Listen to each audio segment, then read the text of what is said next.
임성근 전 해병대 1사단장이 별도 수당이 붙는 명예 전역을 신청한 걸 두고 논란이 이어지고 있습니다. 임 전 사단장은 군복 입고 할 일을 마쳤다고 판단해 전역을 신청했다고 밝혔는데 야권에서는 도주 전역이라는 비판이 나옵니다. 유선희 기자입니다. 임성근 전 해병대 1사단장은 자신이 명예 전역을 신청했다는 사실이 공개되자 해병대를 통해 입장문을 냈습니다. 최상병 유가족을 위로하고 부하 선처를 위해 2번의 사의를 표명했었다면서 청문회 이후 군복을 입고 해야 할 일들을 어느 정도 마쳤다고 판단해 전역을 신청했다고 했습니다. 지난달 국회 청문회에선 수차례 사표는 내지 않겠다고 버텼었는데 한 달여 만에 입장이 바뀐 겁니다. 정식으로 사표서를 제출할 용의는 있습니까, 없습니까? 제출할 용이 있습니다. 그러면 오늘 하시겠습니까? 현재까지 수사 결과가 오늘은 못 하시겠습니까? 공식적으로 사표서를 오늘 제출할 의향이 있습니까, 없습니까? 오늘 없습니다. 이랬던 임 전 사단장이 별도 수당이 붙는 명예 전역을 신청한 사실이 알려지자 야권에선 비판이 쏟아졌습니다. 한 톨의 책임도 지지 않고 명예롭게 전역하겠다니 그 후안무치한 태도에 분노가 치밉니다. 경찰의 혐의 없음 결정이 나오자마자 기다렸다는 듯 군복을 벗겠다는 건 불명예 도주 전역이라는 말도 나왔습니다. 임 전 사단장은 최상병 유가족의 경찰 수사 결과 불복으로 검찰로 송치됐고 고위공직자 범죄수사처에 수사도 받고 있습니다. 청문회 당시 문자 메시지를 주고받은 외사촌 현직 검사에 대해선 국민감사가 청구됐고 해병대 내부 징계 가능성도 남아있어 명예 전역 신청이 받아들여질지는 불투명합니다. 신원식 국방부 장관도 오늘 국회에서 공수처에 고발이 돼 있기 때문에 명예 전역은 쉽지 않을 거라고 말했습니다. JTBC 유선입니다. 윤석열 대통령은 오늘 고용노동부 장관 후보자도 지명했습니다. 김문수 경제사회노동위원장입니다. 대통령실은 노동개혁을 수행할 적임자라고 평가했지만 당장 노동계와 야당은 노조 혐오를 부추겨온 사람이다. 노동부를 극우에 넘기겠다는 거다. 거세게 반발하고 있습니다. 먼저 강희연 기자입니다. 대통령실은 김문수 고용노동부 장관 후보자를 정부의 노동개혁을 완수할 적임자라고 소개했습니다. 3선 국회의원과 재선 경기도지사를 지낸 김 후보자는 윤석열 정부 초대 경제사회노동위원장으로 활동했습니다. 입법부, 행정부를 두루 경험한 후보자야말로 다양한 구성원들 간의 대화와 타협을 바탕으로 노동개혁 과제를 완수할 수 있는 적임자라고 생각합니다. 김 후보자는 경사노 위원장 임명 당시부터 편향적 발언으로 논란이 빚었습니다. 민노총이 김정은의 기쁨조라고 하는 등 일부 노조를 향한 적대적 발언으로 야당의 비판을 받았습니다.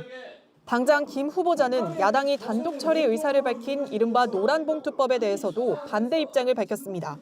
김 후보자는 노란봉투법은 헌법, 민법과 충돌하는 점이 있다며 세계적으로도 이러한 입법 사례는 없다고 말했습니다.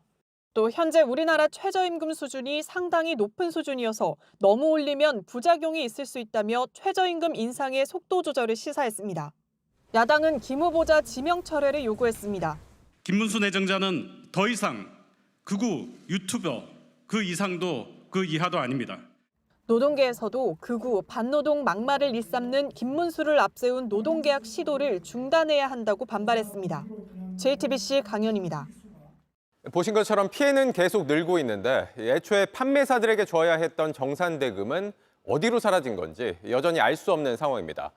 JTBC는 수년 전에 작성된 걸로 보이는 큐텐그룹의 지분도를 입수했는데 여기엔 그룹 꼭대기에 위치한 모 회사가 조세 피난처인 영국령 버진 아일랜드에 있는 걸로 나타납니다. 전문가들은 드러나지 않은 자금 흐름을 밝혀내야 한다고 말합니다. 이어서 정아람 기자입니다. 2017년 작성된 걸로 보이는 큐텐그룹 지분도입니다. 큐텐의 전신 지오시스 위에 모기업이 있는데 소재지가 조세 피난처인 영국령 버진 아일랜드로 돼 있습니다. 10여 년 전 발급된 외국인 투자기업 등록 증명서에도 지오시스 홀딩스 국적은 버진 아일랜드라고 나옵니다. 큐텐의 이인자하고 큐텐의 이제 C레벨 중에 이제 주요 관계자들이 만든 자료이고요. 왜 조셉 해피처인 버진 아일랜드에다 회사를 만들었냐 하니까 세금을 굳이 다 낼 필요가 없지 않느냐. 지분도를 보면 구영배 대표는 55%의 지분으로 버진아일랜드의 지오시스 홀딩스를 세웠고 이 회사가 이베이그룹과 합작해 싱가포르의 지오시스를 만들었습니다. 현재 이베이 지분은 정리된 상태입니다. 조세피난처의 회사를 만드는 것 자체는 불법이 아니지만 소득을 빼돌리거나 탈세하면 불법입니다. 전문가들은 드러나지 않은 자금 흐름을 철저하게 조사해야 한다고 지적했습니다. 불법은 아닌데 그 회사가 설립될 때부터 의도를 가지고 설립을 했다고 볼 수 있겠죠. 조세를 불법적으로 회피할 가능성은 증가합니다. 구영배 회장의 돈 중 상당 부분이 지금 버진아일랜드 등 조세 피난처에 있는 것으로 의심되는데 이런 부분에 대해서도 정부는 적극적으로 조사할 필요가 있다고. 이에 대해 큐텐 관계자는 처음 기업을 설립할 땐 버진아일랜드에 모기업이 있었지만 현재는 모기업이 따로 없다고 해명했습니다. JTBC 정아람입니다. 일본도로 이웃 주민을 살해한 30대 남성에 대해 경찰이 구속영장을 신청했습니다. 이 남성은 피해자가 자신을 미행하는 스파이라고 생각해 범행을 저질렀다고 진술했는데 이렇게 위험한 도검을 너무 허술하게 관리하는 거 아니냐는 목소리가 커지고 있습니다. 어떻게 관리되고 있는지 심가은 기자가 직접 일본도를 구해봤습니다.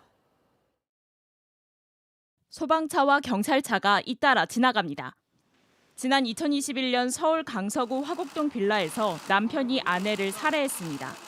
지난해 6월엔 경기 광주에서 70대 남성이 50대 이웃 주민을 살해했습니다. 그제 서울 은평구에서 있었던 사건과 마찬가지로 모두 일본도를 휘둘렀습니다. 일본도를 직접 구해봤습니다. 운전면허 있으면 운전면허 등을 붙여가는 거고 없으면은 이제 검사에 받아야지. 정신질환이 없다는 신체 검사를 받아 등록을 한 뒤 사야 하지만 운전면허만 있으면 그것도 필요 없습니다. 부모님이나 다른 성인의 운전면허증으로 살 수 있다고 안내하기도 합니다. 부모님 앞으로 허가를 내셨다가 성인 되면은 이렇게 양도하시는 방향이죠.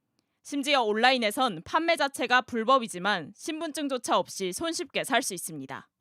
이렇게 한번 사기만 하면 관리는 무방비입니다. 총기는 3년 주기로 정신질환 여부 등을 바탕으로 허가를 갱신해야 하지만 도검은 그렇지 않은 겁니다. 지난해 도검도 갱신 대상에 포함하는 법안이 발의됐지만 폐기됐습니다. 이렇게 관리 사각지대가 계속되는 사이 또 두 아들의 아버지가 희생됐습니다. 일본도를 휘두른 37살 백모 씨는 피해자가 자신을 미행하는 스파이라고 생각했다고 경찰에 진술했습니다. 경찰은 백 씨에 대해 구속영장을 신청하고 정신병력 여부를 확인할 계획입니다. JTBC 심가은입니다. JTBC 뉴스를 시청해 주셔서 고맙습니다. 저희는 저녁 6시 50분 뉴스룸에서 뵙겠습니다.